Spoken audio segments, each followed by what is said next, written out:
आत्मा ज्ञान और सौंदर्य के साथ उदित होता है।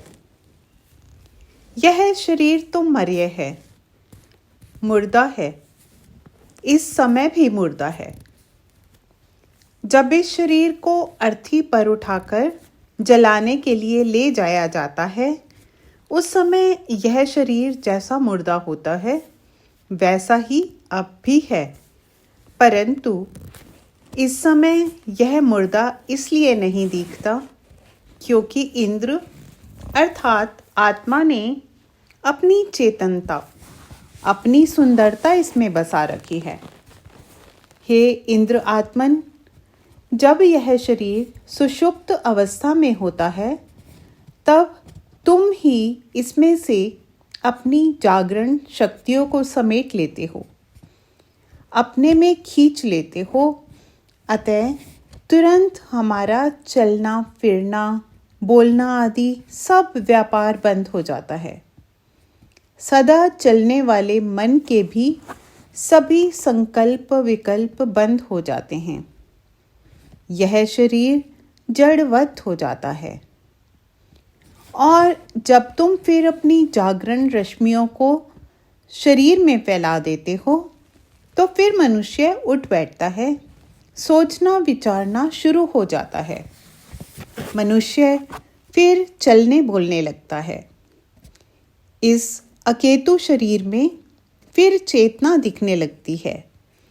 उसका खोया हुआ जागृत रूप फिर उसमें आ जाता है। हे इंद्र, सुषुप्ति में तो तुम अपनी जागरण शक्तियों को केवल समेट लेते हो, पर जब तुम इस शरीर को छोड़ ही देते हो तब क्या होता है? तब यह शरीर अपने असली रूप में मिट्टी के ढेर के रूप में दिखाई पड़ता है। ना इसमें ज्ञान होता है और ना रूप। हे इंद्र, इस मिट्टी के बर्तन में अमृत वश होकर तुम ही भरे हुए हो। इस मिट्टी में जो रूप सुडौलता आ गई है, सुंदर अवयव सन्निवेश हो गया है, वह तुम्हारे व्यापने से हुआ है।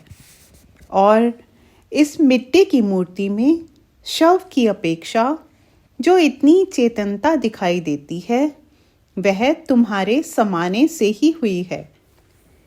यह शरीर जो मुर्दा होने पर इतना अपवित्र समझा जाता है कि इसे छू लेने से स्नान आदि शौच करना पड़ता है, वही असल में मुर्दा शरीर।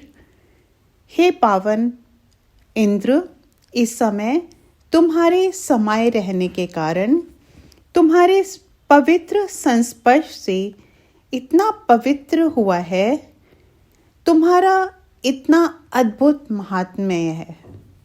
मनुष्य तुम्हारे इस महात्म्य को क्यों नहीं देखता? आज हम स्पष्ट देख रहे हैं कि इन सब मुर्दा जड़ शरीरों में चेतनता लाते हुए और इन अरूपों में रूप सौंदर्य प्रदान करते हुए तुम ही अपनी जागृत शक्तियों के साथ उदय हुए हो। तुम ही आए हो। ओम।